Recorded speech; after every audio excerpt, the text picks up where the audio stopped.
Hey guys, today we are here to talk about brand boards. If you have a free version of Canva, you might have noticed that you can't use their brand kit feature, which allows you to put your logo, colors, fonts, and everything into one spot that you can use throughout Canva. That right there is probably reason enough to pay for Canva Pro. But if you find you still don't want to pay for Canva Pro and you want to stick with the free version, a branding board can be a nice alternative just to help you kind of keep everything together in one place and keep your brand consistent, which is like the #1 thing that all you guys tell me you struggle with the most, is keeping your brand consistent across all platforms, across all templates, and across everything you do. So again, if you don't know me, I'm Tamara from 31 Palm Studio. We've got the palm tree background accessory here. Cheesy, yes. Fun, also yes. So we're just gonna rock that palm tree in the background, and we are gonna talk about our brand boards. So first off, what is a brand board? Like, is this just some BS that somebody's trying to sell you? Like, it can seem like that sometimes because it's literally just a little board with like your colors, your photos, and your fonts on it. But what you might not realize is one of the most important things that you can have in place for your visual brand, especially if you're trying to put it together on your own. And even if you're not, even if you have a logo from somewhere else and you're kind of getting started, this is going to be kind of a contract with yourself so that you do not stray from what is on this board and you do not get the shiny object syndrome where you're just all over the place being like, I need that template. No, I need that template. No, that's so pretty. Oh, I love pink, but I hate green, but I really like this one. No, cut it out. That's what this brand board is going to help you to do. And we're going to go over kind of how to put it together once you have the components that you want in place. Of course, there's a lot that comes before putting this together, but we'll go into that in separate videos that kind of talk about how to put together your brand on your own yourself, and I will definitely link some of that below. Some of it hasn't even been created yet and will be created in the future, and when I do, I will link those down below. But for the sake of this video, we're going to assume you maybe have a logo put together, or you've kind of got a rough idea of what you want, and you've gone through your due diligence in your process of studying your audience a little bit and understanding what you want for your brand and how you want it to come across to your audience and what you want it to represent. And you spend some time putting that together. You've got an idea of your colors, the fonts that you want to use, and the general aesthetic of your brand. And even if you're not quite sure, doing a couple of these, doing 2 or 3, can really help you to look and visualize everything, maybe kind of putting them together for yourself as different concepts and being your own designer in this way. So the first thing you're going to want to do, of course, is come up with a brand board template. And rather than sitting there trying to put it together yourself, of course, there are templates available. We've got one, which I'm going to link below, of course. And it comes with 3 different brands kind of started out on it, but it's pretty much the same layout, but it gives you a couple different ideas if you don't have any idea at all what you want to do yet and you like our branding packages. Like our white linen is definitely our most popular. So if you like that one, the brand board for that is below, and you can kind of get an idea of the colors and fonts that were used in that one. I'm going to be putting timestamps in the bottom of this video just because I know we're all busy and maybe you don't want to hear me go on and on forever and you just want to know about a certain thing or you want to skip ahead. Please do so. Use this video in whatever way is the best for you. Alright guys, so we are inside of Canva and I've opened up our brand board templates. Now I'm not going to lie to you. You can grab a brand board template probably for free somewhere on the internet, but these are ours. This is white linen. If you enjoy this brand or enjoy these elements, feel free to grab the template, which I will link below. But you absolutely do not need a paid brand board template just to get yourself started, or if you have a logo and colors and aesthetic that you already really like. So I'm just going to zoom in on this. This brand board kit includes 3 different logo concepts and logo ideas. And we'll go over what each of these is and where you might use it as well. So we'll start up here at the top. And something to keep in mind, I want to mention, just close this so we can see it a little better. Something to keep in mind when you are grabbing a logo from Canva or anywhere besides a designer or doing it like completely yourself is that you're not going to be able to, for the most part, trademark any logo that you're going to get on Canva. Why? Because somebody else might have this. For example, if I'm selling this logo to multiple people, there's no guarantee that somebody's not going to have something really similar to this. So just something to keep in mind when you are purchasing a logo or using the free logos in Canva. So I would say that these logos are definitely really great for people who are starting out, which might be where you are right now. You don't need to trademark anything right away. And chances are when you do get a little more familiar with your customer base and expand, you'll want to do a slight rebrand, and that might be where you pay a designer to create a custom logo for you. So we're just gonna go back to our brand board, close this again so it's not in our way. So any of these logos are really great places to start if you're like a one-person business and maybe you're just trying to get something together, which is so important. We do not want our logo to be the reason we don't start our business. I've seen so many people let this logo and like thinking they need this professional, expensive logo be the reason why they just don't even start. Don't let that be you. Grab something quick and just get a brand visual together around it to start. And you can always work upon that later. So that's just the first point that I want to make with these brand boards. So if you already have a logo, someone's maybe designed one for you already, or you found one on Canva that you like to start with, or you want to start with this one, you can just put it up here. And you're just going to keep it up here for reference, pretty much, just to look at it and know that it's yours, and blend everything below it in with it, okay? So obviously your brand colors should be the same colors that's in your logo. That pretty much goes without saying. So once you do put your logo up here, you can go ahead and click on an element within it. Either it's text or it's gonna be just a vector, like if you have a logo, like this one, for example. So you wanna put that in there. Your brand colors are already kind of established here. So in order to get, this is what we call our hex code. And this is what we're going to use whenever we need to enter in our exact brand color. So if we're designing our website, maybe we're using Wix or Shopify or WordPress, or we're designing something else on Canva. We could be designing a pop-up. Pretty much any software that you ever encounter is going to allow you to enter your hex codes in when you are creating something in your brand colors. So a lot of people don't know this, never heard of it, they're not sure what a hex code is, and they'll just guess their brand color. Like, oh, it's a shade of gray. Maybe it looks like this. Like, we'll just pick this, it's close enough. No, we don't want to do that because that's how we end up with a complete smorgasbord of brand puke. Like, we don't want that. We want to stick within our colors, and we don't want to just guess. No matter what platform we're on, we don't want to guess. We want to use our colors. So how do we do that?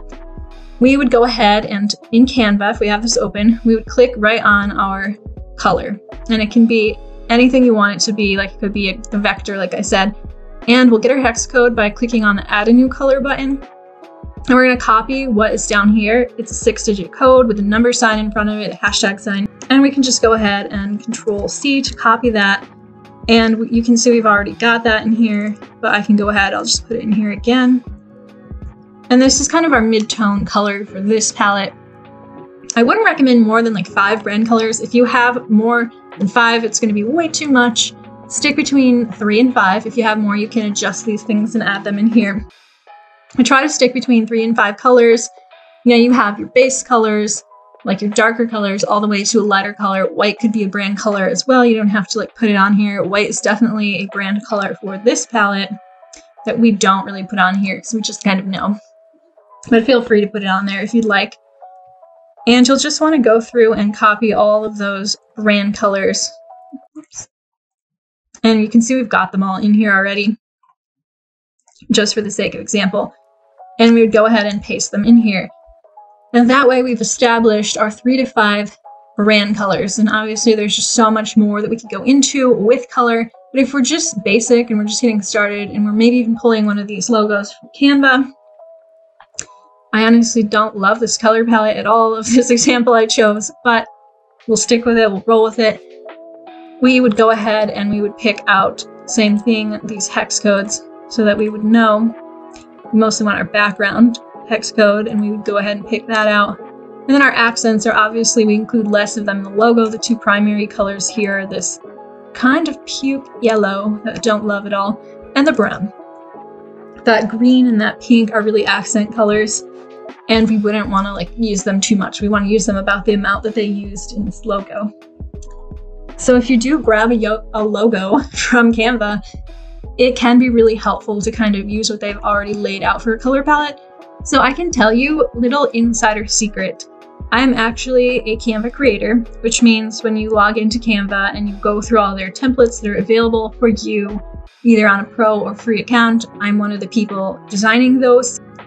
And I tell you this so that you know the designers behind these are professionals. Everything has to be vetted and approved.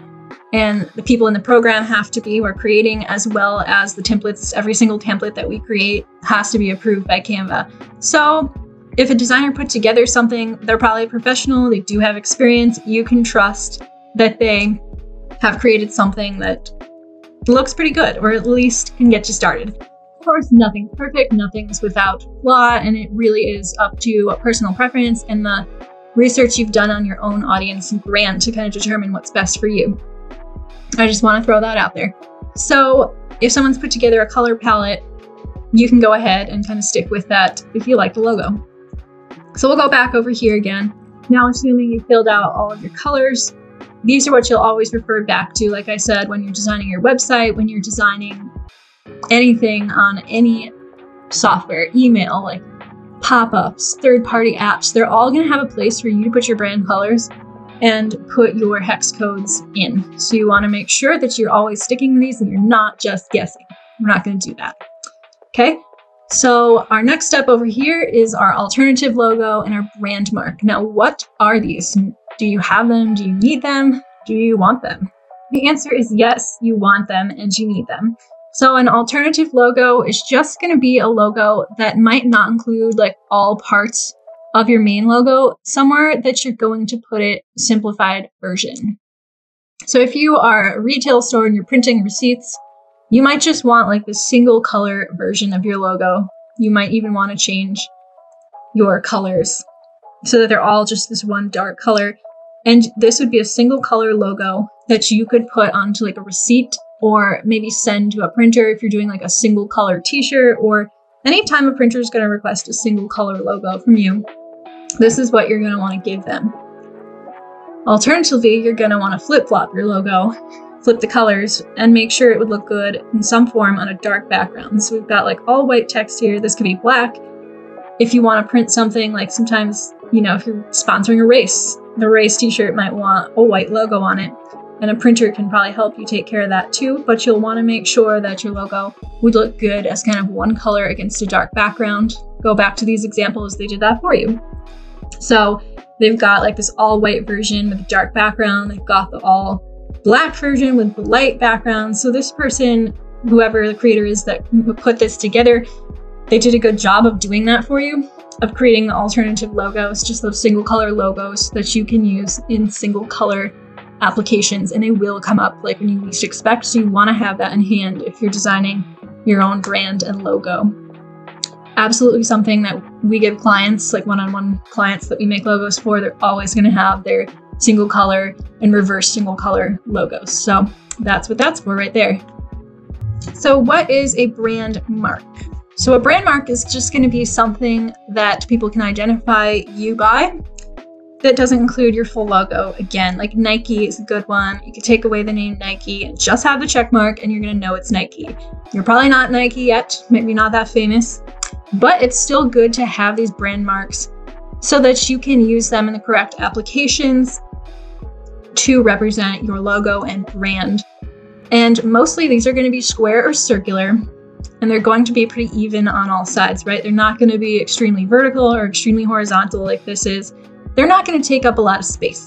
So when you have an application like a profile picture on social media or something that requires a circle or square, I cannot believe how many people I see trying to like stretch things in, and it's just, I understand why, because they don't have a brand mark or they don't know what it is, but just a no, we don't want to do that. We want to have the proper brand mark together for our logo so that we can use it in the kind of space that requires a square or circle. And usually, like I said, that's going to be social media profiles, favicons, which is like the little thingy up here. This is in Canva, but if you look on your web browser, the little thing up here, it's called a favicon. These are perfect for that. They're going to not look ridiculously stretched or outrageously weird when you put them up there. So you're going to want this kind of square or circular brand mark. If we go back to this, This is already circular, so you could technically just use this. You might not even need to create any separate brand mark for this. This logo is just a CR. This logo is like more of a brand mark than a logo. So if this was the logo you're going to choose, you might want to like spell out what it says in the circle or put it next to, like if this was going to be something else, you know, you could have the CR still in here, but you might want to put the company name as your logo, you know. I'm just making this up. Say that's your company name. This is so rudimentary, you guys don't use this or copy it. But you might want something like this for your actual logo. You know, something a little bit bigger so that we can see what you're doing here and you have your full company name. So I'd absolutely recommend, like if I pick this logo, I would do exactly that. I'd pick a different font than the one I did there that better matches this, but I would do exactly that for my horizontal like main logo. It tells my company name. Then for my brand mark, I'd cut this and I would just use this again. All right, so it's just gonna be something representative of the brand, but you don't really want the full name in there. Perfect for use again on social media, favicons on your website, profile pictures, email. If you got the little thing like up here, I could even use it. I put my own picture because I like to like represent myself, but some people don't want their face anywhere, so this would be perfect for that. So that's what a brand mark is, and you're going to want all three of those. If you don't have it, you're gonna be one of those people trying to squish this into your email, and it's a disaster. You guys, don't do it. Next up is a quick little crash course in fonts. Of course, there's a lot more that's gonna go into this, and I can't get into it all in a YouTube video, but here we have our two brand fonts that we used up here in the logo. And I'm just gonna put my fonts down here. I usually want, just a rule of thumb, to have a headline font, a body font, and an accent font, if you know nothing else. We've only got two here, but I've actually added to the white linen. I have my brand kit in Canva here. I've got another font, and it's Montserrat, which is probably my favorite font on the planet, but I've added it to this brand in general. Obviously, I would rearrange this to make it look nicer, but as you can see, like these fonts nicely go together. We've got this I like to use for a headline, and I can use the bolder version of it too. I can bold it. We've got Montserrat semi-bold, and we can use that for a nice clean headline. I like to use this one for a body font, like we've got down here, a little accent. And then this, guys, if you do nothing else, like do not use like flouncy handwritten fonts for your body text, please. People do this all the time. It doesn't work. It's just too hard to read. That's mostly what the problem here is. So if people can't read your text easily, it's going to be an automatic disaster. So just when you're writing something and you're using your accent font, it really should be like last. Like it shouldn't be something that people really have to read really clearly. Okay, so you want that to just be exactly what I said, an accent font. No body text with that.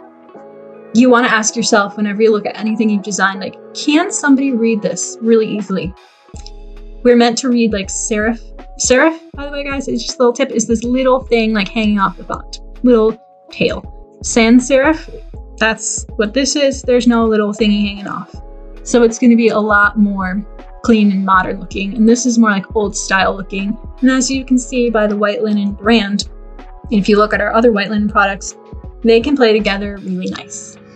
So just something to keep in mind. Again, I don't want to get into super amounts of detail on font selection here. It's way more than I could put in this video, but I just want to let you know, pick 3 fonts: headline, body, accent. You'll be good. Set those up in your brand board and put the names of them here, just like this, so that you know, and put it in the font. Make sure, again, that your fonts are something you've purchased the license to, have the license to, or are free anywhere. Like Montserrat is pretty much included in like anything. So that's the quick and dirty on fonts, picking the ones we want to put on our brand board. Last but not least, we're going to quickly go over photos and photography. This is for our white linen. We've got 3 photo boards here. And where I like to go for my photos is I like to go to Unsplash. That's where you find like all of my photos that I use in my templates. just because it's super easy. If you don't want to like hire a photographer to take all your brand photos, some people do, and if you do, that's great. I do recommend, like for your personal brand, getting photography eventually. But if you just don't have the budget right now, or you don't have the time, or you're just looking to get something done, you can always come here. And these are free to use commercially. They are free. You don't have to pay for them. You don't have to give any credit to the author. I do like disclaimer, make sure you read the license yourself. It should be around here somewhere. There it is. Just make sure you go through this yourself. It's short. And make sure that when you're downloading photos, sometimes people will resell photos and like rip them off. Just try to be careful that you don't see these photos like somewhere else. No one knows for sure. I wouldn't absolutely die over it, but just a disclaimer to keep in mind that there's no like absolute guarantee that all of these are legal, and just keep that in mind. But that said, I have different collections that come with all my products. You can download them yourself. You'll get a collection like this when you purchase one of our products. And I spend probably hours and hours looking for these. And they all have the same aesthetic. They go together really well. This is our white linen photo gallery collection. And you'll notice these all have similar hues, similar vibe, like a similar feeling, similar look to them, color palette, filter, preset, whatever is applied to them, it's similar. They go together. They're all this white, bright tone. And it's so hard to explain, again, in such a short video. But when you are looking for photos for your brand, you'll want to try to capture that aesthetic that you're going for your own brand. So for you, it might be super retro, super light and bright. Think of different words that are going to represent the look that you're going for. Like this has a whole different vibe than the white linen collection did. We've got, this old style filter on a lot of them, like the sepia, like kind of filter. We've got bright color that's like muted down with that filter. This is so retro. We get that nice vibe from looking at all of these. And using Unsplash with keywords like this of what you're feeling or what you're representing is such a great way to collect the aesthetic you're looking for. So, farmhouse, or if you've got like a farm, that's an ad. No, just ignore that. But you get this really nice like browns and golds and this great vibe. And that is going to like help you so much. Just go here and look at photos. You can do the same thing on Google Image Search, but they are not free and you cannot use them. So I wouldn't even like go there. But you can also use Pixabay, and Pexels are really great for finding photos as well.